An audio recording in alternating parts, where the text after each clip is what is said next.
แดกกูหรอกเฮ้ยแม่งนี่พายพ่อมึงเหรอแน่จริงมึงลงมาดิตีกันตั้งแต่เล็กจนโตนะฮะเดี๋ยวจะจับไปขังคู่กันให้อยู่กัน2 คนให้เข็ดเลย นอนด้วยกันช่วยเหลือกันทุกอย่างในชีวิตประจำวันแม่เสือ2 ตัวอยู่ท่ามเดียวกันไม่ได้เว้ยเฮ้ยหน้ายังกับแมวเพิ่งเกิดเสือกบอกตัวเองเป็นเสือเมียวย่อก็คือจินกับเจโรมเนี่ยเป็นคนที่แบบว่าไม่ค่อยถูกกันแต่ว่าพ่อแม่รู้จักกันแต่เด็กบ้านก็เลยอยู่ตรงข้ามกันแล้วจินเจโรมอาจจะแข่งทุกเรื่องรถก็รุ่นเดียวกันแต่คนละสีเรียนก็เรียนที่เดียวกันอะไรประมาณนี้ครับวันหนึ่งไปแข่งรถกันเนี่ยแล้วอยู่ดีแบบว่าเจโรมมันเกิดภาพนิมิตขึ้นมาอะไรแบบนี้พอเจโรมเกิดอุบัติเหตุมันก็เริ่มเห็นภาพอนาคตชัดขึ้นแล้วก็ช่วงแรกๆเจโรมมันก็ยังไม่รู้ว่าไอ้ภาพที่มันเห็นตอนหลับเนี่ยมันคืออะไรกันแน่เห็นเหมือนแบบจินตายเห็นจินอุบัติเหตุเดี๋ยวฝันดีฝันร้ายอยู่ดีมันก็เข้ามาในหัวหลังจากนั้นมันก็เหมือนกับเหตุการณ์ที่มันเห็นในฝันเนี่ยก็อยู่ดีก็เกิดขึ้นจริงพอมันเห็นอนาคตเนี่ยว่าจินจะเกิดเหตุร้ายอย่างงู้นอย่างนี้มันก็พยายามที่เหมือนแบบจะช่วยโดยที่แบบช่วงแรกมันก็จะไม่ได้บอกจินว่ามันเกิดอะไรขึ้นเหมือนมันเก็บมาคิดคนเดียวแล้วแบบเฮ้ยที่มันเห็นเนี่ยอะไรกันแน่วะอะไรอย่างเงี้ยฮะประมาณนี้ไม่ต้องมองกูด้วยสายตาได้ทราบซึ้งขนาดนั้นก็ได้กูรู้ว่าตอนนี้กูโคตรเท่เลยกูรู้ว่าตอนนี้กูโคตรเท่เลยทุกๆเหตุการณ์ที่กูเห็นในฝันนะแม่งเกิดขึ้นจริงตลอดเลยเว้ยคือมึงจะบอกว่ามึงเห็นอนาคตในเรื่องรับบทเป็นเจโรมครับเวลาอยู่กับเพื่อนเนี่ยจะเป็นคนที่เฮฮาสนุกสนานแต่ว่าพออยู่กับคนที่ชื่อจินเนี่ยจะเป็นอีกคนหนึ่งแหละจะเหมือนแบบต้องกัดกันตลอดเวลาแบบอารมณ์เหมือนเกลียดขี้หน้ากันหลังจากนี้มึงเป็นทาสกูเจโรมจะเป็นคนที่ชอบเกี่ยวกับรถชอบแข่งรถชอบซ่อมรถอะไรประมาณนี้เลยแล้วก็มันก็ค่อนข้างต่างกับคาแรคเตอร์ที่เรียนแฟชั่นดีไซน์ใช่ไหมฮะใช่เป็นแบบสายเมคานิกสายซ่อมรถแข่งรถอะไรประมาณนี้ใช่ชอบไปแข่งแดร็กที่สนามอะไรประมาณนี้ความรู้สึกตอนขับเมื่อกี้เหรอใช่เป็นไงไม่เสียวตอนแค่แบบรถมันจะแซงแล้วแบบตอนเลี้ยวเฉยๆเพราะว่าตอนเลี้ยวถ้าแบบเหมือนมันต้องดูข้างๆด้วยไม่งั้นเดี๋ยวมันชนผมว่ามันดีนะเหมือนเราได้เรียนรู้แบบสกิลใหม่ๆเพิ่มขึ้นนะฮะแบบไม่ว่าจะเป็นดีไซน์แบบการซ่อมรถการแข่งรถอะไรเงี้ยเราเหมือนรู้ทักษะเพิ่มอะไรเงี้ยอย่างเรื่องนี้ผมเล่นเป็นแฟชั่นดีไซน์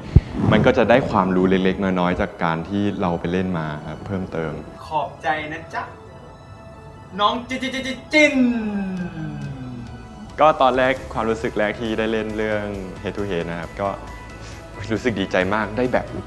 ได้ลองเหมือนทำสิ่งใหม่ๆก็คือเปลี่ยนบทบาทจากตัวเองเล่น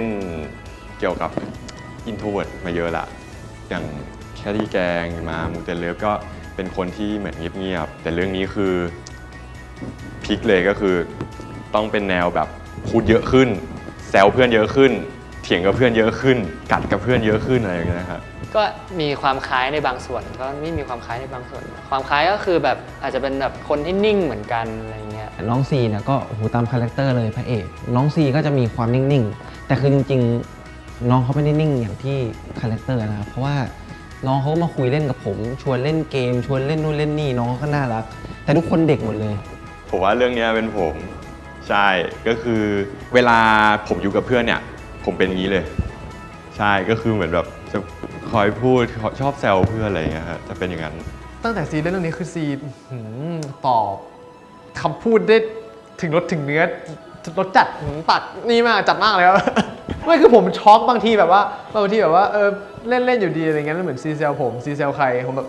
ว้าวมีมุมนี้ด้วยเหรอครับเนี่ยอะไรอย่างเงี้ยใช่ผมแบบอะไรใหม่ๆอะไรเงี้ยใช่ไก่ย่างหูเขาไก่ย่างหูเขามันจะโดนไปเสียบมันจะโดนไปเสียบมีอะไรที่เราต้องแก้จากครั้งที่แล้วมาเนี่ยเราก็เหมือนแบบมาทำกันบ้านหรือปรับเปลี่ยนบุคลิกหรือว่าตัวเราให้มันเข้ากับเรื่องที่เราต้องได้เล่นครับผมก็ทำกันบ้านเยอะครับบางอย่างที่เรารู้สึกเราไม่ถนัดเนี่ยเราก็ไปฝึกเพิ่มอะไรเงี้ยก็ไม่ได้ถึงกับขั้นว่ายากแต่ว่าก็มีบ้างแบบบทที่ซีนที่เหมือนเราไม่เคยเจอมาก่อนในชีวิตอันนั้นเราก็ต้องแบบทำความเข้าใจหน่อยว่าเรื่องเรามันคืออะไร การแสดงออกมันต้องประมาณไหนใช่ครับอันนั้นจะเป็นส่วนที่เราคิดว่ามันยากสำหรับเรื่องนี้เฉยๆเวลาที่เราเห็นภาพเนี้ยอย่างของผมจะเป็นเห็นภาพอนาคตสีหน้าเราควรเป็นไงวิธีการคิดเราควรเป็นไงฮะอันนี้จะเป็นแบบเหมือนเราต้องสร้างขึ้นมาใหม่ครับผมก็ในตัวเจโรมีอะไรที่เหมือนกับตัวเราเองบ้างก็จริงๆหลังมาเนี่ยผมเป็นคนชอบซ่อมรถซึ่งเจโรมันก็ชอบซ่อมรถเหมือนกันจริงๆเจโรจะชอบแข่งรถด้วยแต่ผมจะไม่ชอบแข่งรถเท่าไหร่ พี่ครับหนมใส่ไส้ครับหนมใส่ไส้ เท่าไหร่ครับ 20 ครับ เกียร์นะพี่ อันนึง อันหนึง แล้วก็แฟชั่นดีไซน์ไม่ค่อยเหมือนเท่าไหร่ เราไม่ได้มีหัวด้านแบบดีไซน์เลย แต่ว่าหลังๆมานี้เราก็เหมือนแบบฟีดในออนไลน์อ่ะมันเริ่มขึ้นเมื่อพวกแฟชั่นเลยขึ้นมาเต็มเลย แล้วก็เหมือนแบบเฮ้ยมันก็เท่ดีนะเราลองแบบใส่ตามเขาดีกว่าไหมอะไรเงี้ยก็ประมาณนั้นเริ่มเปลี่ยนนิดนึงลองดูครับ ขอร้องได้ไหมครับ ทำไมทุกครั้งที่กูฝันถึงต้องเป็นมึงตลอดเลยวะเดี๋ยวก็คงชินละมั้ง กูก็ว่างั้นแต่แม่ง โคตรเหี้ยเลย คีย์รับบทเป็นจินครับจินก็เป็นตัวละครที่ค่อนข้างที่จะมีความ aggressive ขี้วีนจริงๆคนขี้วีนครับวีนเพราะเป็นเหตุการณ์ครับไม่ใช่แบบวีนโดยแท้จริงๆก็แบบว่าเป็นคนแบบว่าเฟรนลี่เข้าคนอื่นอย่างเงี้ยจริงๆจินกับปาล์มอ่ะจะไม่ค่อยอะไรกัน แต่ว่าแวนชอบแบบแวนชอบหาเรื่องใส่ตัวเองแล้วจินก็จะทำอย่างนี้ทำไมอย่างนี้ทำไมส่วนกับเจโรมก็จะเป็นแบบว่าตีกันเพราะว่าไม่ชอบหน้ากัน จินในสายตาเจโรมจะเป็นคนที่เจโรมชอบแกล้งใช่เพราะเวลาเจโรมแกล้งจินเนี่ยจินมันจะแบบเหมือ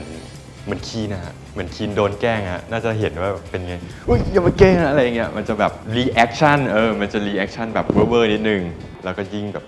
เฮ้ยแกล้งแล้วมันสนุกอะไรอะประมาณนั้นเลยจินเป็นคนที่เอาจริงเอาจังในเรื่องที่ตัวเองสนใจจินก็อยู่กับพ่อแม่ครับผมแล้วก็เป็นคนที่เรียกว่ามีอะไรก็ปรึกษาแม่คุยกับแม่ตลอดครับผมเป็นลูกคนเดียวค่อนข้างจะเป็นลูกที่ติดแม่เลยพอสมควรครับผมจินเป็นคนขี้อ้อนนะเอาจริงๆตอนคุยกับแม่หรือตอนอยู่กับแม่คุยกับแม่จินเป็นคนแบบโอ้นะอะไรอย่างงี้จินเป็นคนแต่งตัวจัดจ้านไหมเหรอครับทุกครั้งผมจะได้สเวตเตอร์ที่ไม่มีกระดุมผมก็จะที่เราเผาพัดลมเลยผมร้อนมากคือแต่งตัวเต็มมากเลยครับจริงอะเจโรมคือแต่งตัวเต็มมากแต่จินจะออกมีความน่ารักกว่าหน่อยเจโรมจะมีความแบบเท่ๆอะไรประมาณนี้ใช่ครับ พี่จินครับ ช่วยน้องเจได้ไหมครับน้องเจเจ็บมือทำไม่ได้จริงครับพี่ ส่วนที่มันยากก็คิดว่าน่าจะเป็นส่วนที่มันต้องแบบว่าตีกันตลอดเวลาเลยครับคืออันนี้ energy ด่าแล้วมันต้องแบบว่าด่าให้มันถึงอ่ะด่าให้มันแบบว่าไม่หยาบด่าให้มันขำแบบแม่งอะไรประมาณเนี้ยครับผมมันต้องแบบ aggressive มันแบบว่าฉากให้มันแบบว่าปล่อยกูอะไรอย่างเงี้ยมันค่อนข้างจะเหนื่อยแล้วมันก็ถึงได้ถึงตัวแล้วบางครั้งเนี่ยยังมีแผลโดนกันอยู่เลยแบบเป็นรอยบีบมืออะไรอย่างเงี้ยครับผมใช่คือตอนแรกอ่ะมันไม่เจ็บแต่เหมือนว่าพอรับเนี่ยน่ะแล้วมันเก่งแขนแล้วแขนมันฟูอะไม่ดูนะอะไรเงี้ยมันโฮอย่างงี้ปุ๊บอะโฮอย่างเงี้ยแล้วดีทิ้งตัวแล้วข้างขวาเป็นตัวรับอ่ะอ๋อ มันเกรงไง มันเกรงอะแล้วปูดเลย แล้วมันปูดแล้วตอนนี้มันบวมอ่ะฝึกเพิ่มอ่ะก็น่าจะเป็นเกี่ยวกับความรู้เกี่ยวกับเรื่องดีไซเนอร์แล้วลองเหยียบแรงทีจะได้รู้มือจะได้รู้ว่ามันแรงแค่ไหน แล้วก็คิดว่าน่าจะเป็นเรื่องขับรถนี่แหละครับเพราะว่าในฉากมันต้องเหยียบมิดแล้วผมชอบขับรถจริงชอบความเร็วจริงแต่เป็นความเร็วในเกมที่ไม่ใช่ความเร็วชีวิตจริงมันก็ต้องแบบว่าที่บอกเหยียบแล้วเหยียบเบรกเอาก็เหยียบแล้วก็แต่มันใจมันสั่นมากตอนแบบร้อยเท่าน่ากลัวจังอะไรประมาณนี้กูไม่ยอมหรอกแซงมาสีดำแซงสีขาวออกสีขาวคือผมเพิ่งรู้ตัวเองชอบเกี่ยวกับรถขับรถมากเพราะว่าในฉากคือจินกับเจโรมชอบรถทั้งคู่แล้วแบบว่าในบ้านจินอ่ะมันจะมี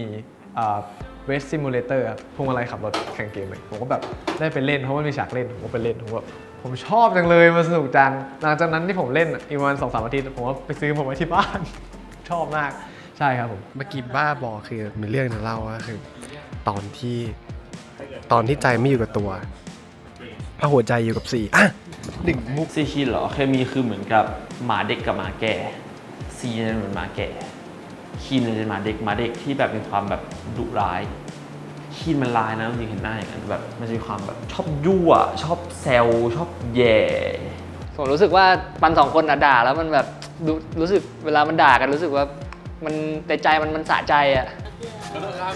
ไม่คาดเบลไม่คาดเบลฮะลืมครับไม่คาดเบลลืมคิดได้ไงว่าลืม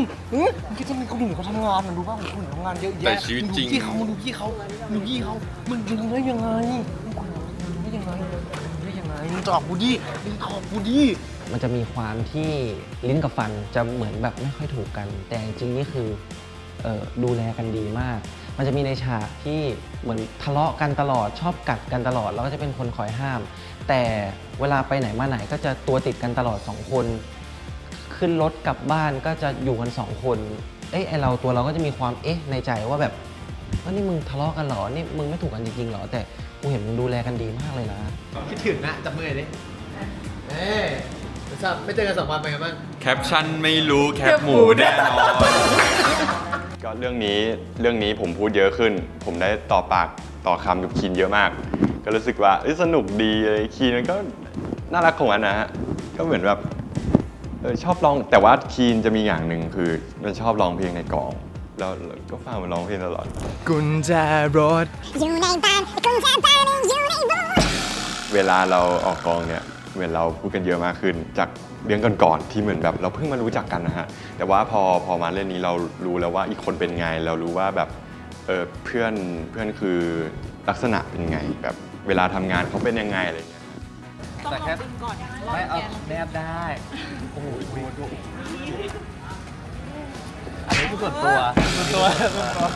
ในการทำงานอะไรครับเพราะว่าเราก็ตอนแรกเหมือนเคยคุยว่า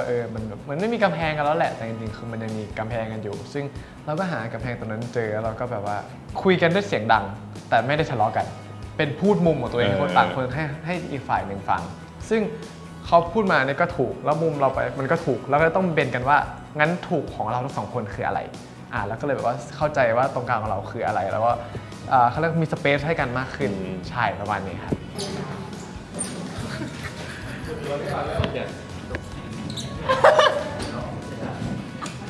ร้อนมันใช้พลังงานเยอะไม่ได้จังหวะการแสดงก็คือซิงกันมากขึ้นเลยครับก็คือแบบเห็นได้ชัดจากเมื่อก่อนเยอะมากเวลาอิมโพไว้เนี่ยก็คือเห็นได้ชัดเลยว่าแบบเฮ้ยมันโฟล์อ่ะมันแบบต่อปากต่อคำได้แบบมันไม่ต้องคิดอะไรเยอะมันแบบพูดอะไรก็พูดไปเลยอะไรเงี้ยใช่เราสบายตัวมากขึ้นใช่ครับพัฒนาการของซีก็อย่างที่บอกครับซี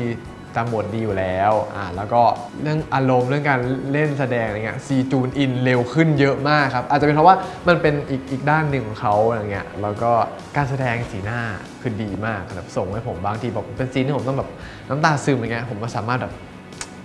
มาได้เลยเพราะซีส่งอะไรมาให้ประมาณนี้ครับใช่นอกจอโหก็แกล้งกันฮะแกล้งกันยับเลยฮะคือน้องเขาแบบเด็กด้วยแล้วก็วิ่งไปนู่นไปนี่แกล้งกันหยอกล้อเล่นกันฮาเจ๊อันนี้ชนจริงเล่นไปก่อนเรื่องนี้ก็เคมีดีมากเลยสำหรับซีกับคีนซีมันก็รู้สึกว่าก็ดูเหมือนจะตามคีนบ่อยๆอะไรเงี้ยก็เหมือนว่าคีนไปไหนซีไปด้วยไม่ได้คุยกันเยอะแต่ว่าเหมือนผมรู้สึกว่าเขา2 คนก็คงจะรู้ใจกันในระดับหนึ่งกองยิ้มเองยิ้มกองจอเราเจียคิดว่าจะไม่แต่ใจ